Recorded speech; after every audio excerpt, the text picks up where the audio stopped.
Not much in my past worth mentioning. An average man with average desires, a loving wife, a good job, children. My lovely wife Helen had similar interests, at least I thought so. My story is about how I found out that my wife and I didn't have as many interests in common as I thought. It started one dark and stormy night. No, it didn't. It's just the way I've always wanted to start a story. It started one night when I came home from work. My wife Helen was sitting on the couch in the living room watching TV. She turned it off when I walked in. I sniffed around and didn't smell any food. "What's the matter? Do you want to go out tonight? Did you ask Kelsey?" "Kelsey's at your mom's right now. I wanted to talk to you without interrupting." There was a sexy note in her voice, and I thought I was about to get lucky. Helen continued, "I know I shouldn't talk about role-playing, but I just want you to know how much I enjoy it. I want us to take what we do on Wednesdays into our bedroom on a regular basis. What do you say, cowboy?" I didn't know what to say except, "What's with the role-playing?" "Oh, I know you want to pretend you're keeping it a secret to heighten the excitement, but you've spoiled me. I want more than once a week for our special lovemaking. I'm overcome with a feeling of intense fear." "Helen, I don't know anything about Wednesday night role-playing. Please explain to me what you're talking about." Helen was starting to look shocked, too. "You know, Wednesdays at the Marcus Inn and Suites. Doesn't that mean anything to you?" I shook my head negatively. "Oh my God. You emailed me about 6 weeks ago that you'd found a way to revitalize our sex life. I should go to room 301 at the Marquis Hotel." I had to undress, put on the mask lying on the night table, and lie naked on the bed. I didn't move, even when you came in and tied me to the bed. After you made love to me, you would untie me and leave. I wasn't supposed to take off my mask until you left. We were supposed to pretend we were having an affair and keep secrets from each other. It was supposed to make sex so much more enjoyable for us. You said we couldn't talk about it for a week. I couldn't believe how wonderful it was. We were having sex differently than we ever had before. "Oh, Cal, please tell me it was you." Tears came to her eyes. "I'm so sorry, Helen. I've never been to the Marquis with you or anyone else. Are you telling me that I've had sex with someone other than my husband 6 times? She ran to the bathroom and threw up. After cleaning herself up, she went back into the living room where I sat in complete shock.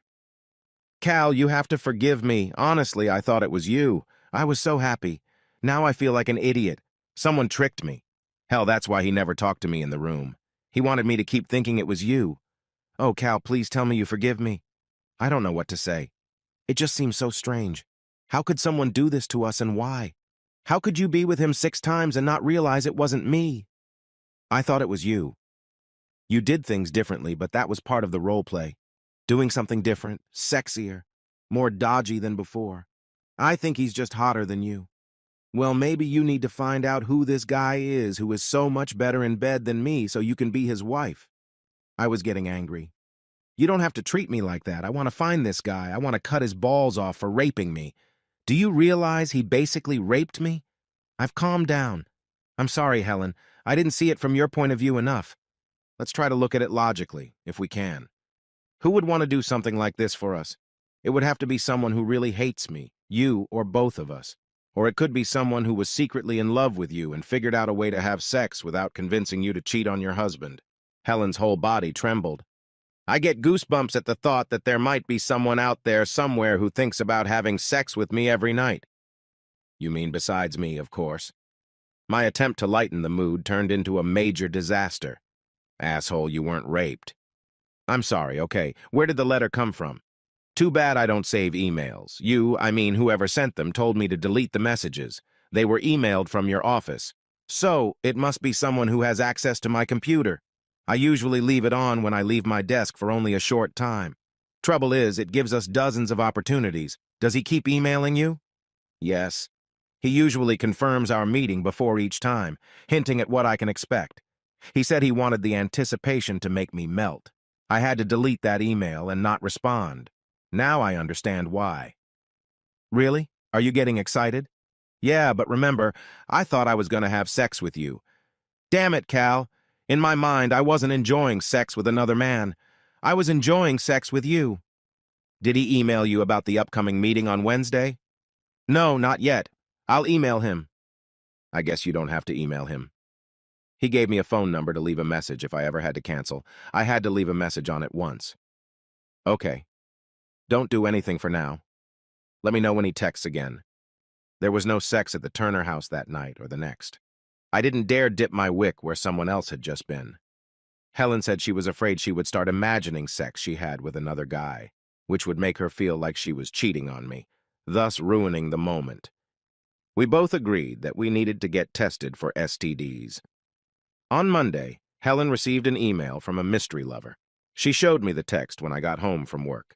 He confirmed that this Wednesday was good for him. He was going to convince her to finally give him her ass. Helen confided in me that she considered the possibility of anal sex as part of a new role-playing activity. Until recently, she had considered anal sex to be a step too far. I told her to call him and leave a message that he could have what he wanted. I wanted to make sure he would show up. Tuesday afternoon, I went to the Marquee and talked to the desk clerk. I asked if he would be on duty the next day. He confirmed that he would. I asked him what it would take to enter the room my wife was coming to tomorrow. He was not surprised, as it was obvious to him that the woman and man who used the same room each week were not married. He replied, $200. Wednesday came and we were ready to catch the man. Helen entered the room and did the usual. A few minutes later, I saw a man enter the room. It was Richie Hammond, the psycho from our office. He molested every woman in the office, married or not. Of course, he was married and had 2 children. Betraying his family apparently wasn't considered an obstacle to him. He looked at the picture of my wife on my desk and mentioned several times how lucky I was to have such a sexy wife. I always wanted to spray Lysol after every time he appeared in my office. I went to the desk clerk to get a copy of my room key. He wouldn't let me take it. Man, I'm afraid I'm going to lose my job.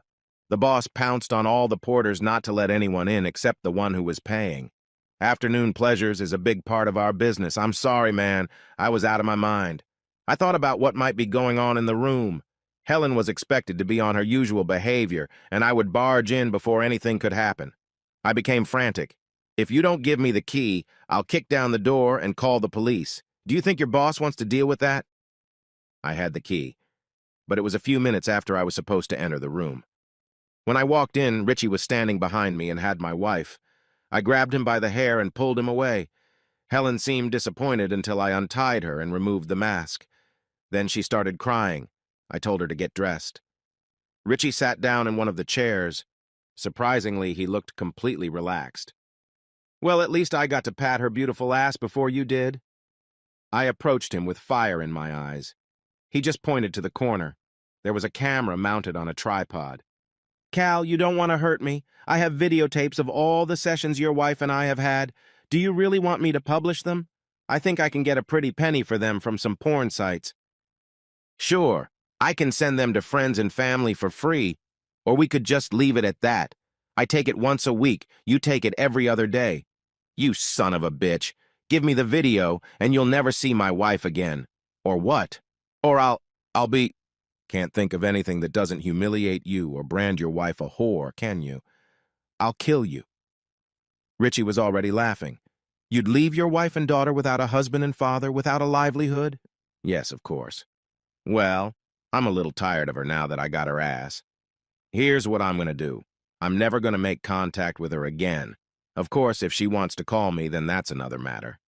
A wide, wide smile appeared on his face. Helen got dressed and we left. On the way home, she was silent. She ran into the house, went upstairs, and took a long, long shower. I waited downstairs. Once downstairs, she suggested we talk after dinner. Now it was time to pick up Kelsey. Dinner was quiet except for Kelsey's story about the day before. She went to bed at 8 o'clock. We walked over to the kitchen table around 8:30 to make sure our daughter was asleep. What are we going to do now? Helen asked. I'm not quite sure. If there was some way to get video, it would solve a lot of our problems. At the moment, I can't see any way other than burglary. But who can we get to do that? If we go to the police, he'll just say you agreed to it. He has videos that will show that you enjoyed it. Even if he's arrested, the videos will be made public. We're screwed. Do you have any ideas? No, I think we're out of line. I guess we could try to put it all in the rearview mirror and go on with our lives. Are you okay? No revenge? I'm afraid anything we do will only make things worse. Let's let it go. If we never talk about it again, it will eventually recede. She left and went to bed. As usual lately, I didn't join her. It had been 2 months now. Helen was pleasant and did all her usual household and childcare duties. We usually didn't talk about anything in the house except for things related to Kelsey, appointments, or phone messages. Our sex life was self-maintained. At the office, I tried to avoid Richie. Whenever he cast a glance at me, he had the smirk of a man who'd given me horns. Just another twist of the knife in my back. God, I wanted to wipe that smirk off with my fist. I never stopped thinking about how to get back at him, and I never gave up on my goal. In the midst of one of my revenge dreams, I got a phone call. It was the desk clerk at the Marquee. "What do you want?" "Hey, kid, don't be mad at me. I got some information that might be useful to you. You interested?" "I have no idea. What could there be that would interest me right now?" "What about the fact that your wife and that Richie guy are up to their old tricks?" I tried to sound nonchalant, even though I was seething inside. "I find that hard to believe. She hates him. And why would he go back to the Marquis if he was caught there?" "I'm not at Marquis anymore. I work at the Red Roof on Kingston Road now. When I saw them, I asked the porter I was replacing about them. He said they had been coming regularly for about a month now. Every Wednesday at the same time. If proof is needed, I can get it for, say, $500. Screw you both, you and my wife." I hung up the phone. I wanted to cry, but I was too angry. Richie said he would continue if my wife called him.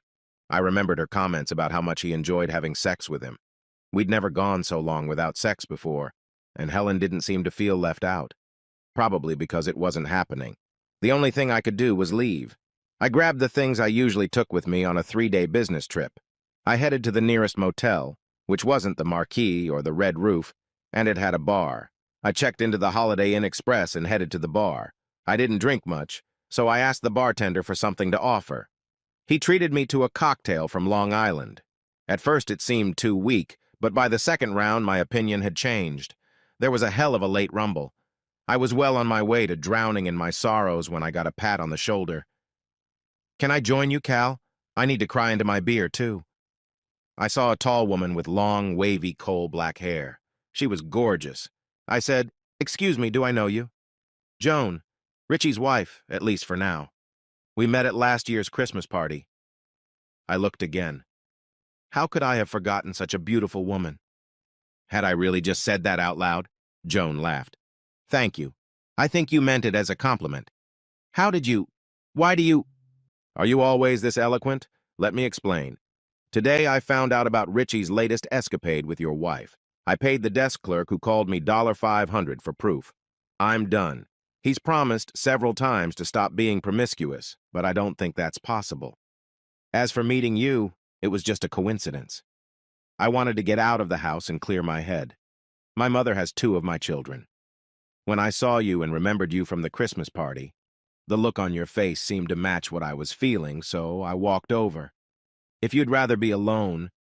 No, please join me. I'm just so surprised. I think we probably have a lot in common. What do you drink? What do you have? A cocktail from Long Island. God damn it, I love it. I lost my virginity to him. Damn it, order me a double. We spent a few hours talking and drinking. She was easy to talk to and had a great, bawdy sense of humor. I was very attracted to that.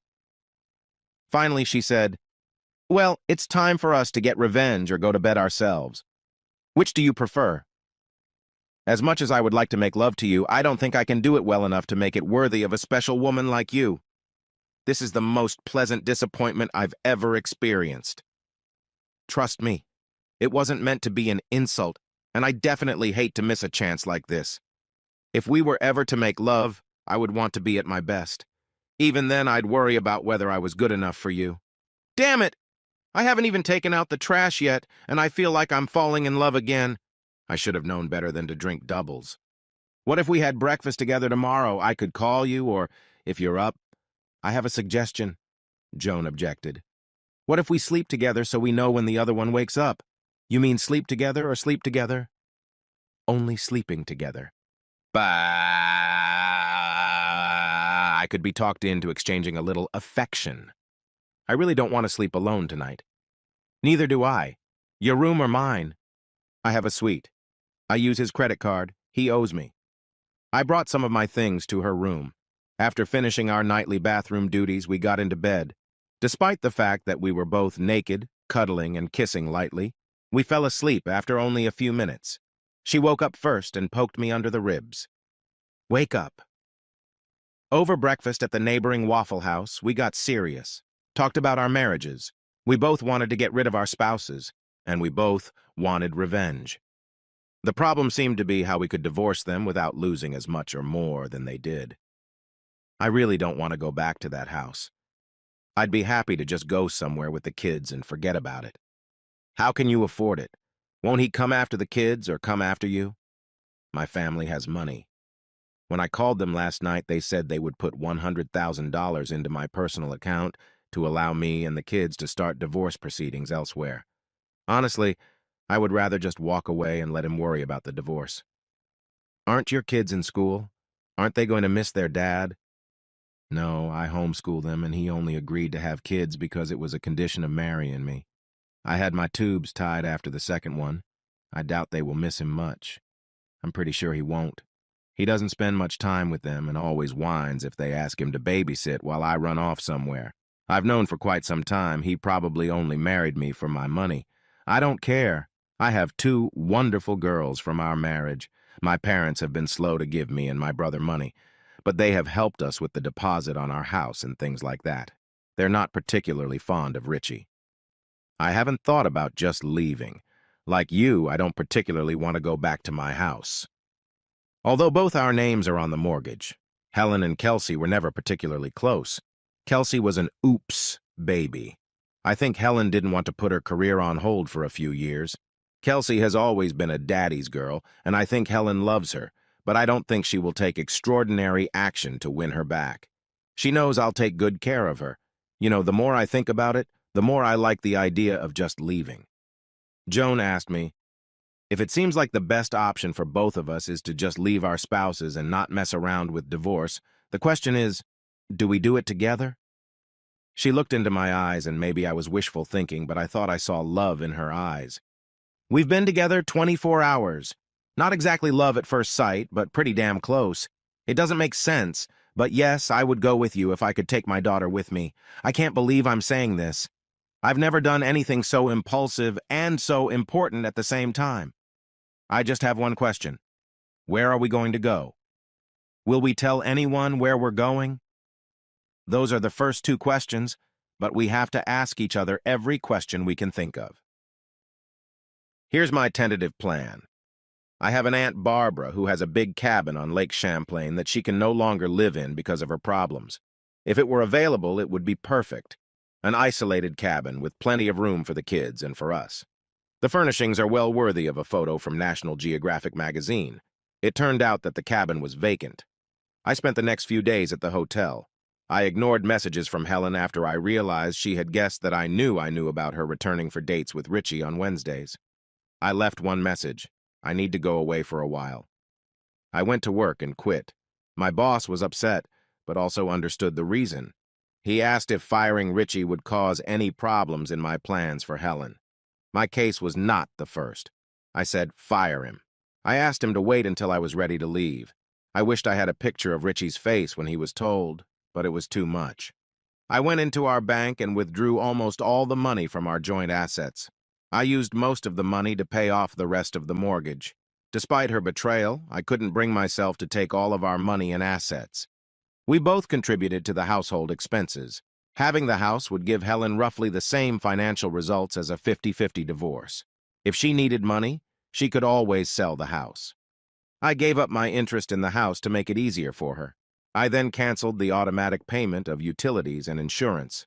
Health insurance will stop with me leaving my job. I changed the life insurance beneficiary to Kelsey. At night, Joan and I talked about what we needed to do to hide effectively, how to least harm our children, and what kind of future we could have together. We continued to avoid sex. There was enough emotion as it was. We didn't need our decision to leave our spouses to be based on sex between us. I don't know which of us was more disappointed. By the third day, we concluded that our escape plan was feasible. The next day, while Helen was at work, I went over to the house and picked up what I thought Kelsey and I needed most. I wondered if I should leave a note. All I could come up with was, I hope the sex with him was worth it. My last stop for the day was Kelsey's school. I told the school that Kelsey had a doctor's appointment and apologized for not letting them know sooner. I told Kelsey that we were going on vacation. Kelsey asked if Mom was going. I said not on this trip. I was surprised by her calm response. Joan picked up the kids from Mom's house when they got home from school. By 5 o'clock, we were on our way. Aunt Barb invited us to stay at the lake house. She had just finished renovating it and had qualms about selling it. Lucky for us. We took 2 cars. Kelsey rode with me at first, but after a few stops where the 3 girls got to know each other, they took turns all riding with me or all riding with Joan. By the time we got to the log cabin, Joan and I had lost the master bedroom. The girls wouldn't agree to share the newly minted trio. Fortunately, one of the guest bedrooms was next to the second bathroom and was quite accommodating for Joan and me. One of Joan's daughters asked why Joan and I were sharing a bedroom when there was no one in one of the bedrooms. Joan told her that the bedroom we were in was an adult bedroom. Her oldest daughter replied that adults usually have their own room. Kelsey agreed. Both could see that their parents hadn't spent many nights together over the past few months. Once the excitement of the day passed, the kids headed to bed, all 3 in the same bed. Good thing it was queen-sized. Joan and I each had a glass of wine. Barbara had made us a small wine cabinet for the housewarming party. A sly smile appeared on Joan's face. So now that we're separated from our spouses, are you ready to prove how good you are in bed? Oh, hell, she remembered what I'd said that night at the Holiday Inn Express. I'm afraid I overestimated your expectations of my skills in the bedroom. My ex-wife seemed disappointed in that regard. If she fell in love with my worthless ex-husband, I don't give a damn about her judgment in the sexual arena or anywhere else. Besides, I plan to influence the quality of your performance as much as possible. I hope you don't mind a woman on top? My erection quickly responded in the affirmative to her statement. We headed for the adult bedroom and made love.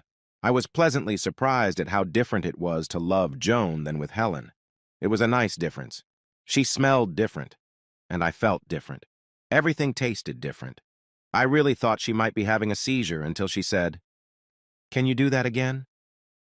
Surprisingly, I could. 4 times. I got up 4 times that night. A new record for me. That's it, Joan remarked before we finally fell asleep. I guess that answers the question of sexual compatibility. We snuggled up to each other. The next morning, we enjoyed shopping to stock up on food for us and the kids. I enjoyed grilling for as long as the weather allowed.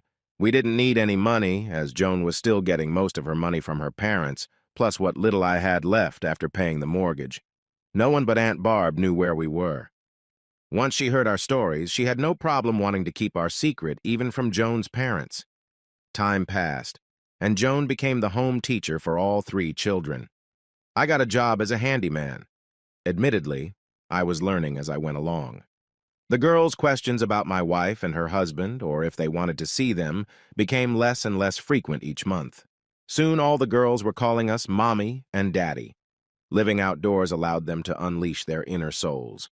Our closest neighbor, Greta, raised her family in this environment and was happy to give us advice. We needed it. She started out as a friend, but gradually became a grandmother to our children. We asked her not to ask the children about their parents, as we were both going through a nasty divorce. She agreed. From time to time, Joan and I talked about whether to make contact with our former lives. We were afraid that any contact might lead someone to us. Besides Helen and Richie, we worried that the police might accuse us of kidnapping and/or fraud to avoid a legal divorce and distribution of funds.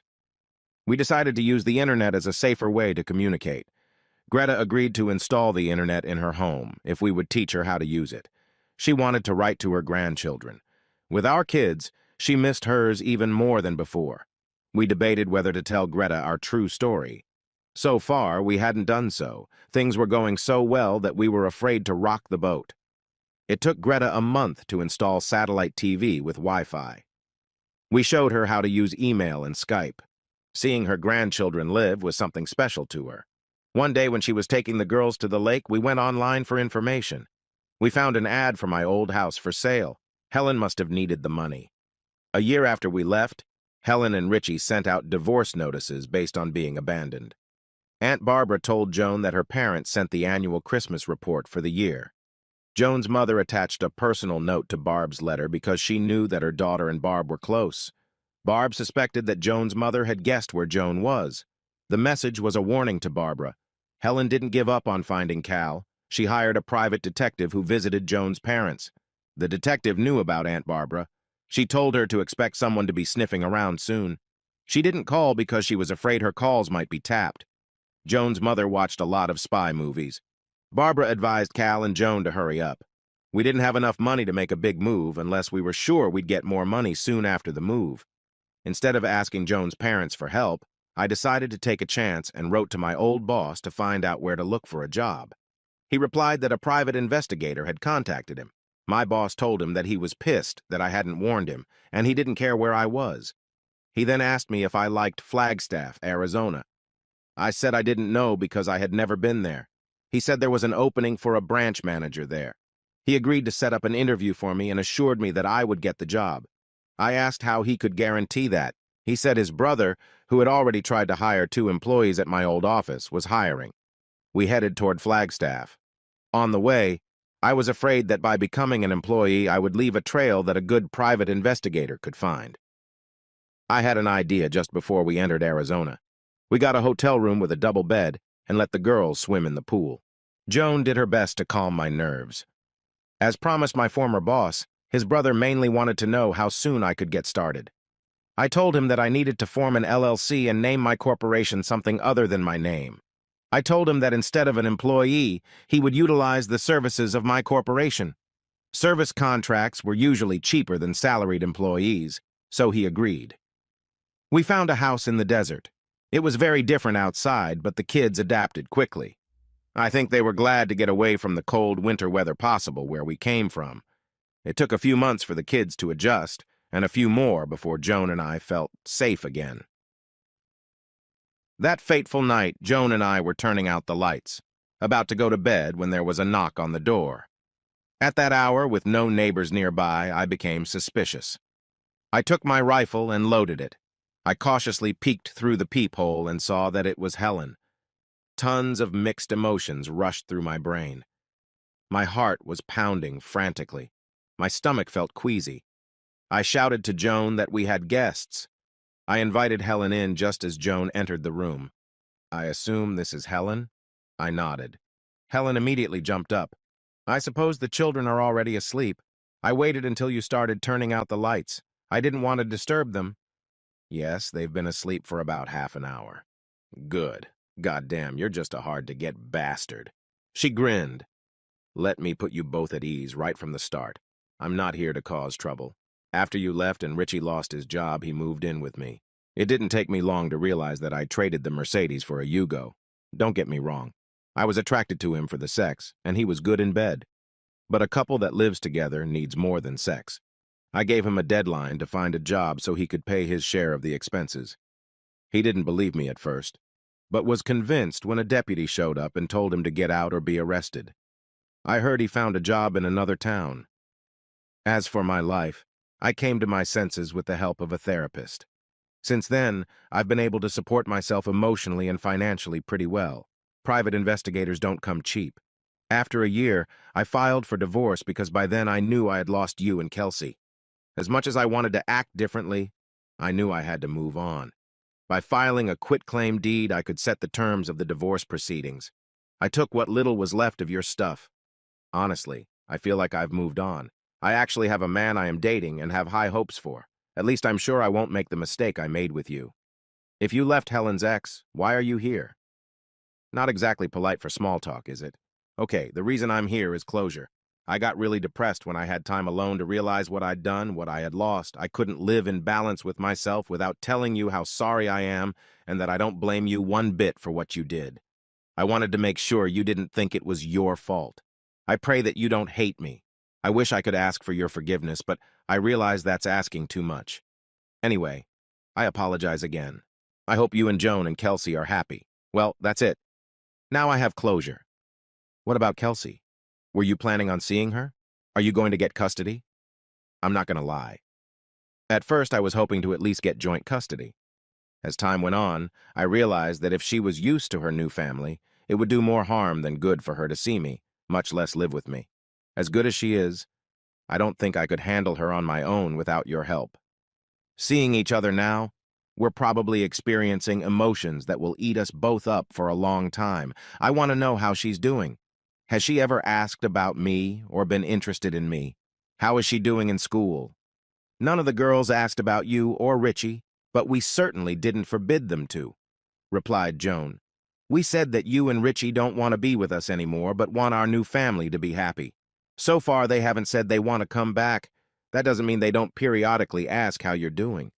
I feel pretty comfortable telling you that they have all adjusted well. Kelsey and my girls have become an inseparable trio of cute monsters. I homeschool her along with my girls.